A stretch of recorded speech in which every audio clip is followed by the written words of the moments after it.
ओम शांति। ओम शांति। ओम शांति। आज बाबा कहता है कि परिस्थितियों को शिक्षक बनाकर उससे कुछ न कुछ सीखो, क्योंकि कोई भी परिस्थिति ऐसा ही नहीं आ रहा हमारे जीवन में। अभी हाल में एक भट्टी हुआ था माउंट आबू में, कुमारों का भट्टी हुआ था। तो उसमें बहुत सारे कुमार भाई लोग गए थे। भट्टी कैसा था, 15 दिन का था। अब 15 दिन मोबाइल ले लिया गया था सबसे, मोबाइल नहीं दिया गया ताकि किसी से बातचीत ना हो। फिर एक एक कमरा सबको दिया गया और कमरे को बाहर से ताला लगा दिया गया और खिड़की से ही खाना पीना, अंदर में लैट्रिन बाथरूम सुविधा था वो सब, लेकिन अकेले एकदम कि आप और बाबा और कोई नहीं, कहीं आना जाना नहीं, मोबाइल से बातचीत कुछ नहीं, खाना टाइम टाइम पे सबके खिड़की से दे दिया जाता था बस।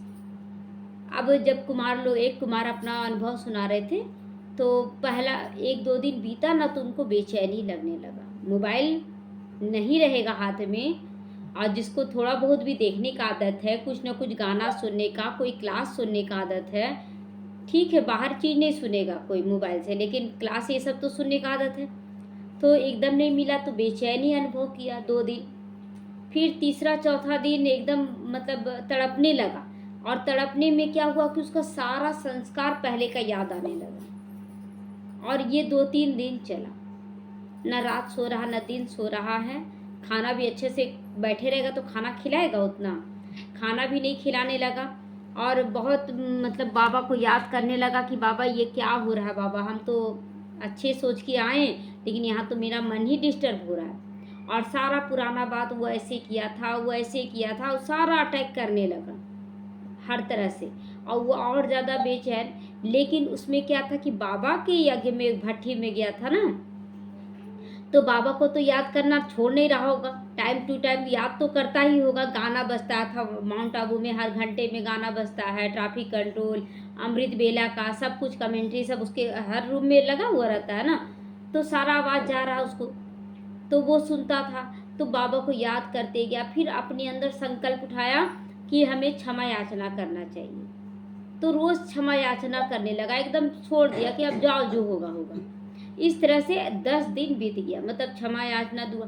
11वां दिन से बोला कि मेरा मन इतना अच्छा लगने लगा, आनंद में लग रहा था, एकदम साइलेंस में बस बाबा और मैं। क्या बाबा का शक्ति आने लगा 11वां दिन, क्योंकि साइलेंस पूरा, खान पान शुद्ध, केवल बाबा की याद। ठीक है कोई विकार अटैक कर रहा था, लेकिन अटैक कर रहा था ना, कहीं जा तो नहीं रहा था ना वो। 11वां दिन से 4-5 दिन बोला बहुत अच्छा अनुभव हुआ। और ये क्यों कराया गया, ये भट्टी कुमारों का, ये कुमारों का ही भट्टी नहीं है, ये हम सब की भट्टी होनी चाहिए। क्योंकि आने वाले समय में टीवी मोबाइल ये सब जो है ना, सब खत्म हो जाएगा, कुछ भी नहीं रहेगा, केवल मैं और मेरा बाबा रहेगा। उसके बाद ऐसा हो सकता है कर्फ्यू सब लग जाए, आपको घर से निकलने ना दिया जाए, घर में कैद हो जाए इतने दिन। उस समय बेचैनी अनुभव ना करे, इसकी भट्टी चल रही है, इसकी भट्टी। तो क्यों ना वो जो बोला कि 11वां दिन हमको बहुत अच्छा लगा, क्यों ना हम लोग भी साइलेंस में आ जाए, हम लोग भी अभी से ही प्रैक्टिस करें कि मुझे साइलेंस में रहना है। तो वो परिस्थिति जो उसके सामने पेपर बन के आया, लेकिन वो पेपर को पास किया, बाबा को याद करते गया, क्षमा याचना करते गया, तो जो पुराना कीचड़ा था ना वो निकल कर स्वाहा हो रहा था। तो जब निकलता है अंदर का, तो देखते हैं जब कोई चीज़ डालते हैं तेल में भी ना, अगर उसमें पानी रहता है तो कितना आवाज़ करता है, लेकिन जब पानी सूख जाता है तो तेल भी शांत हो जाता है। तो उसी तरह हमारे अंदर का जो भाव था ना, वो निकल रहा था उस समय, वो कुमार भाई का निकल रहा था। और फिर वो धीरे धीरे धीरे शांत करते करते करते बाबा को याद करते 11वां दिन एकदम शांत हो गया। तो बाबा कहता है परिस्थितियों को शिक्षक बनाओ, जो भी आया है परिस्थिति उसी में हमको स्टेबल रहना, एकदम स्थिरता से पार करना है। कैसे करे, क्या करे, किससे क्या करे, ये सब कुछ नहीं, अपने अंदर ही बाबा को रख कर करना है। मनन चिंतन, खूब मनन चिंतन करे, बहुत ज़्यादा है तो 1-2 से शेयर करें, ज़्यादा नहीं। जैसे हम लोग लौकिकता में रहते थे ना, तो कभी उससे शेयर कर दिए, कभी उससे शेयर किए, इतने लोगों से शेयर करने का बाबा कभी नहीं अलाउ देता है। बाबा सिर्फ कहता है एक आंख, बस एक, जिसको बाबा के समान मानते हो, निमित्त मानते हो, बस उससे, उसके बाद किसी से शेयर नहीं करना। तो हमें वो साइलेंस की स्थिति अभी से ही इमर्ज करना होगा कि आएगा वैसा परिस्थिति तब करेंगे, बेचैन हो जाएंगे। अभी से, आखिर कुमारों की भट्टी अभी से क्यों हो रही है इस ढंग की, अकेले अकेले रखने का? क्योंकि वो जान रहे वहाँ के लोग कि ये आएगा ऐसा समय, और ज़्यादा करके कुमार ही छटपटाने लगते। देखिए गृहस्थ में होता है ना कि हम लोग को हर तरह का पेपर पास किया जाता है, तो इसीलिए हम लोग को फिर भी आदत है, ससुराल आए, कोई परिस्थिति आ गया, कोई नहीं बात करने लगा, कोई नहीं बात करने लगा, अकेले पड़ गए। लेकिन रहे ना, एक नए परिवार में आकर साइलेंस में रहे ना, तो ये सब प्रैक्टिस हम लोगों का है। फिर रहा बात खान पान का, मिला नहीं मिला, बहुत तरह का परिस्थिति आया, फिर कभी कभी बहुत ज़्यादा काम भी पड़ गया, हर तरह से, मतलब बोलते हैं ना कि शादी के बाद तलाश आ गया हम लोगों को, इसलिए हम लोग को उतना फर्क नहीं, कुम्हारों पर ज़्यादा इफेक्ट पड़ता है, इसलिए उन लोगों की भट्टियाँ हो रही हैं और हमें भी। लेकिन जो भी किए हैं, चलो लौकिकता के हिसाब से, अब अलौकिक रूप से, मतलब बाबा की यादों में करना है। तो जो भी हम लोग करेंगे ना, वो एक परिस्थिति को चैलेंज के रूप में लें और उसे एक्सेप्ट करके उस पर चलना शुरू करें कि अब मुझे साइलेंस में, कितना ज़्यादा बात करते हैं दिन भर में आप लोग, अगल बगल जाते आते, हाँ, किसी से एकदम साइलेंस, ज़्यादा बातचीत नहीं, जरूरी बात हो थोड़ा बहुत कर लीजिए, उसके बाद ज़्यादा नहीं। तो जितना आप साइलेंस में रहेंगे ना, उतना आपको हर बात में, हर समस्या में समाधान दिखना शुरू हो जाएगा। इसलिए बाबा कहता है बच्चे साइलेंस में रहो। वो भट्टी जो कुमार की भट्टी हुई, वो हम लोगों को भी करना चाहिए। सुने तो हम लोग को बहुत अच्छा लगा कि ये भट्टी हम लोग को करना चाहिए, एकदम डिटैच हो जाए, एकदम डिटैच, कुछ नहीं, एकदम। तो बाबा कहता है कोई भी परिस्थिति फिर में उसमें घबराएंगे नहीं, बल्कि और क्या हो जाएंगे, शक्तिशाली बन जाएंगे। और शक्तिशाली वो बन गया ना, क्या क्या झेला वो।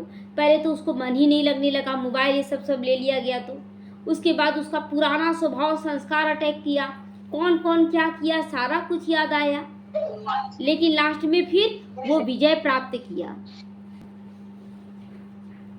तो बाबा कहता है कि देखो, जब तुम संगम युग में आ जाते हो, तो ये सब जो परिस्थितियां हैं या ये सब भट्टियां हैं, ये सब तुम्हारे पुरुषार्थ को आगे बढ़ाने के लिए बाबा जो भी करवाएगा ना हम लोगों को, वो केवल हमारे पुरुषार्थ को आगे बढ़ाने के लिए। इसलिए ये नहीं सोचे कि बाबा के साथ चल रहे, परिस्थिति क्यों आ रहा, कहीं क्या गलती हो रहा, बस उस पर अगर अटेंशन रहेगा तो ये परिस्थिति भी हमारे लिए तोहफा बन जाएगा। तो वो कुमार भाई बोलते बहुत अच्छा अनुभव हुआ, 11वां दिन से लग रहा था जैसे हम तो साइलेंस में ही रहे। क्या बाबा का वो किरणें आने लगा बाबा का, क्योंकि दिन रात तो वो बाबा बाबा करने लगा। क्या मतलब अनुभव करता है कि जैसे कि बाबा लाइट माइट एकदम परमानंद में हमको रख रहा है, झूला झूला रहा है, ऐसा वो भाई अनुभव किया। तो हम लोगों को भी अंतर्मुखी होकर ये साइलेंस का भट्टी करना, अंतर्मुखी होकर। क्योंकि देखिए लौकिकता है, गृहस्थ है, आप सोचेंगे एकदम नहीं बात करें तो ऐसा नहीं होगा, थोड़ा बहुत भी बोलना है, लेकिन एक लिमिट, ये नहीं कि फालतू भी बोलते चले गए, फालतू बोलते गए। अब एक शब्द में जवाब देने का है 10 शब्द लगा दिए, एक शब्द में बोलने का है तो 20 शब्द लगा दिए। तो नहीं, अटेंशन इसका भी रखना होगा साइलेंस की, कि भले हम गृहस्थ में हैं, हम कम शब्दों में बोल सकते हैं, उसको जवाब दे सकते हैं, तो इसका टेंशन नहीं रखते। हम तो लंबा चौड़ा बोलने लग जाते हैं, तो वो साइलेंस की स्थिति नहीं है। बस 1 या 2 शब्द में बोलकर न्यारा हो जाए। कोई परिवार वाला नहीं कुछ बोलेगा कि आप चुप क्यों, हाँ अच्छा नहीं लग रहा, आज थोड़ा शांत अच्छा लग रहा, बोलने का मन नहीं कर रहा, कुछ भी युक्ति रखते मत बोले कि हम आज साइलेंस में हैं। और ये साइलेंस की स्थिति को पक्का करें हम लोग। सप्ताह में 1 दिन 2 दिन जरूर हम लोगों को साइलेंस में रहना है। तो बाबा कहता है इस ऐसी परिस्थितियों में, ऐसी भट्टियों में आपका बहुत सारी शक्तियाँ इमर्ज होने लगेगी, पॉजिटिव शक्तियाँ इमर्ज होगी। जो नेगेटिव है वो खलबलाएंगी, क्योंकि जो नेगेटिव ऊर्जा होता है ना, उसको आवाज़ चाहिए। और वो देखते होंगे जब आप साइलेंस में रहते हैं और ज़्यादा बेचैनी लगता है कि नहीं लगता, जैसे ना कि पूरे शरीर से निकल कर सारा नेगेटिव ऊर्जा यहाँ एकत्रित हो गया, और बेचैन कर देता है कि अब तुम ऐसे करो, अब तुम ऐसे करो, एकदम बेचैन कर देगा। लेकिन अगर मैं आत्मा स्थिर हूँ तो वो नेगेटिव ऊर्जा छोड़कर एकदम लगे जैसे उसको ना अग्नि जला दी है अंदर में। योग अग्नि तो जला हुआ है, योग अग्नि से वो तड़पने लग जाता है और वो फिर छटपटाने लगता है। तो यहाँ लगेगा भारीपन कुछ देर के लिए, और लगेगा कि भट्टी भी कर रहे फिर भी मन क्यों भारी हो रहा। मन भारी हो रहा क्योंकि वो छटपटा रहा निकलने के लिए। लेकिन आप स्थिर है, वो निकल कर बाहर चला जाएगा, सारा नेगेटिव ऊर्जा निकल कर बाहर। उसके बाद जो महसूस होगा वो हल्कापन, वो मजा आएगा कि कहने का नहीं। तो इसीलिए अगर ये झेलने के लिए तैयार है कुछ देर के लिए, ये जो नेगेटिव ऊर्जा आपको बेचैन करेगी कुछ देर के लिए, तो आप सदा काल के लिए उस पर जीत पा लेंगे। तो इसीलिए बाबा कहता कि बच्चे ये परिस्थितियों को भी तोहफा बना लो, ये तोहफा बन जाएगी, आपको बहुत कुछ सिखा कर जाएगी, बहुत कुछ। फिर आपको अंदर में चलेगा, उस समय मौत का भी आएगा कि उससे अच्छा मर जाते। फिर मर जाते जैसे ही बोलेंगे ना, तो उस समय आने लगेगा कि उसके साथ हम ऐसे झूठ बोले थे, उसके साथ इस भाव से हम बात किए थे।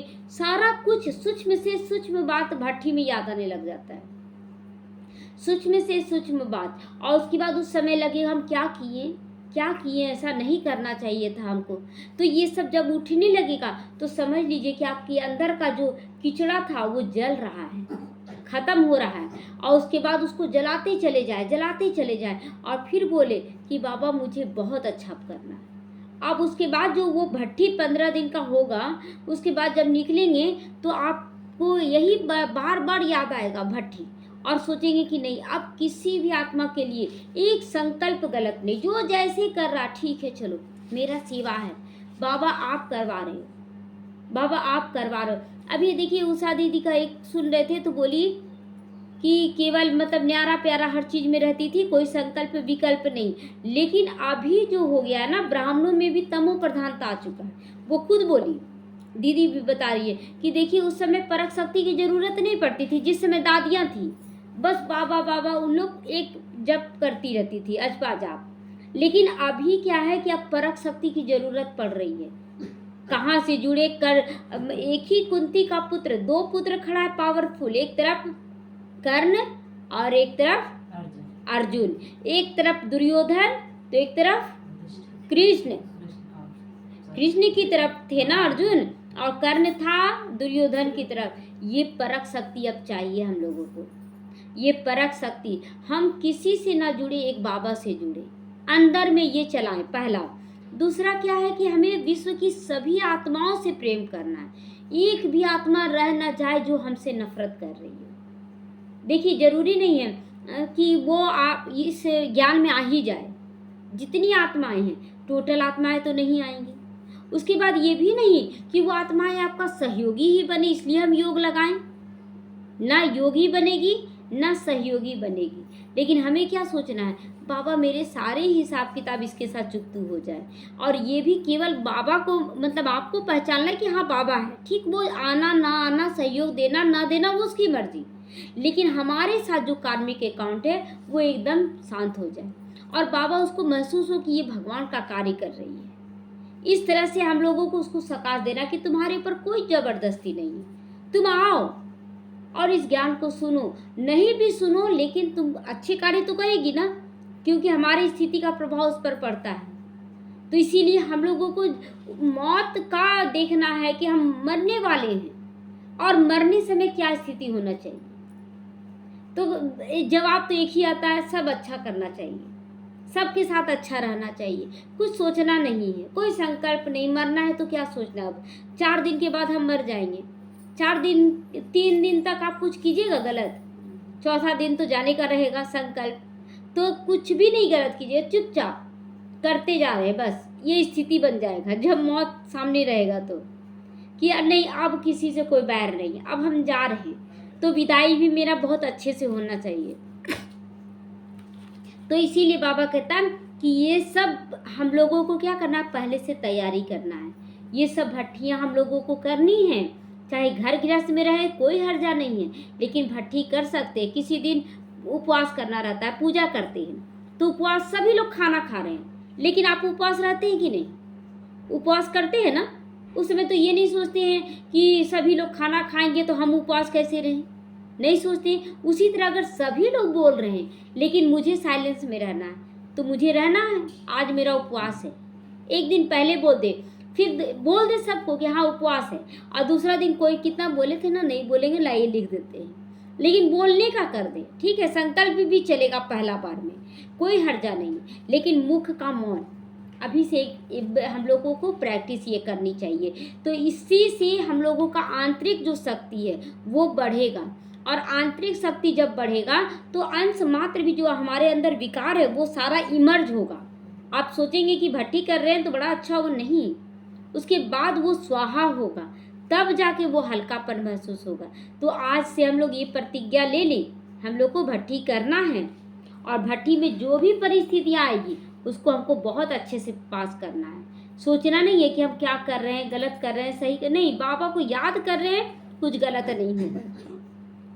तो बाबा कहता है जिनका मुख मीठा है, मतलब बोल मीठा है, जिसके व्यवहार मीठे हैं, तो बाबा कहता है वो किसी को भूल कर भी दुख नहीं दे सकता, देख सकता है।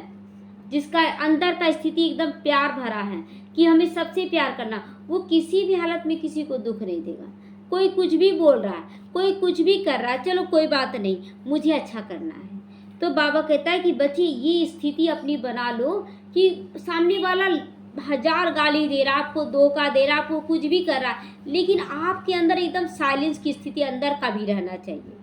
कोई संकल्प नहीं कि वो ऐसा क्यों सोच रहा, वो ऐसा क्यों बोल रहा, जाकर तो पूछे, नहीं पूछना है हमको, उसको केवल सकाश देना है, पावरफुल वो भी सकाश, आत्मा बनकर परमात्मा से कनेक्ट होकर फिर वो उसको भी आत्मा देखकर उसको सकाश देना कि जाओ माया, जैसे तुम हमको बेचैन की थी, अब तुम निकल गई, अब इसके अंदर से भी जाओ।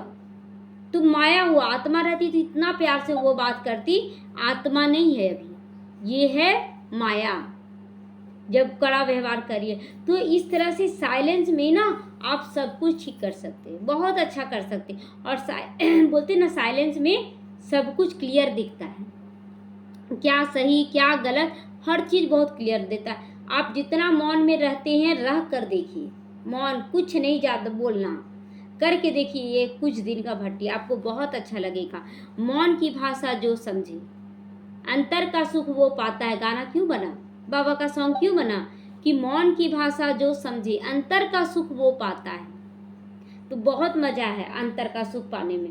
तो बाहरी सुख तो हम लोग बहुत देख लिए, अब चले कुछ दिन हम लोग ये दृढ़ता लाएं कि हम लोग को साइलेंस में रहना है। चलो ठीक है, एक मुरली चलाना है बस ना, उसके बाद तो रह सकते हैं ना। अब मुरली तो एक सेवा है, लेकिन हम लोग किसी दिन, हाँ अब कोई पूछेंगे कि मेरा बिजनेस है, तो बिजनेस में हमको बोलना पड़ता है। देखिए आप साइलेंस कर सकते हैं, बिजनेस में जब आपको ग्राहक को देना है तभी ना बोलना है, जैसे कि अभी मुरली चलाना तभी बोलना है।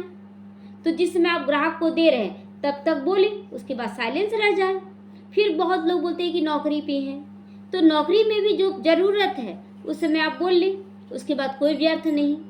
तो आप हर जगह साइलेंस अपना सकते हैं, बस आपको अपने अंदर ये करना है कि हम कर सकते हैं या नहीं, हम कर सकते हैं कि नहीं। तो आज से हम लोग साइलेंस का अभ्यास करेंगे, एकदम साइलेंस, कुछ सोचना नहीं है, बस अंदर के संकल्पों को पढ़ना भी है और उसको ख़त्म भी करना। अगर गलत है तो ख़त्म करना, अच्छा है तो भी बहुत ज़्यादा अच्छा संकल्प नहीं, मतलब बहुत सारा अच्छा संकल्प नहीं, संकल्पों को भी सीमित करते चले जाना साइलेंस में, संकल्प भी ज़्यादा नहीं। क्षमा याचना, 500 रुपयों का अभ्यास, यही सब दिन भर मन में चलता रहे और काम भी करते रहे, डबल ऊर्जा जमा होगी। एक तो काम कर रहे तो उससे भी मेरा जमा हो रहा, दूसरा साइलेंस करके बाबा को याद करें वो भी जमा होगा। तो हम लोग कुछ दिन का भट्टी करें, है ना। तो ओम शांति।